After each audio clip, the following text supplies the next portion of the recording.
彰化县有家长指控，家己咧读国中的囡仔去互同学霸凌，甚至阁受伤。不过因甲学校反映，说是拢无人处理。不过这学校强调讲，因顶礼拜五接到消息了后，就随通报开审查会议，绝对无结外挂。提出囡仔受伤的相片，手是伤痕累累，耳仔后壁也有空喙。彰化县林某国中去互家长指控。 囡仔为9月开学到今，几日间受到同学霸凌，毋但是外头去抢，抢转来过程当中受伤，文具、雨伞也去用歹意，也搁定定去欺人，致使囡仔变甲无想要讲话。桌子被踢到走道上去，然后桌上啊、书本上发现有粉笔灰，还有他的文具、笔呀、常常掉到地上去啊，或者是修正带坏掉。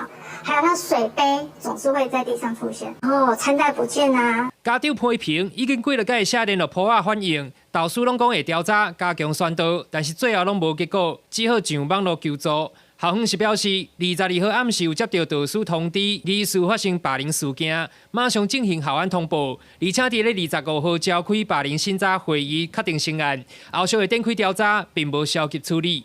校方这边也进行了校安通报。 那也决议在11月25号，也就是昨天哈，然后早上10点已经进行了霸凌审查会议。那目前确定成案，那后续将进行调查。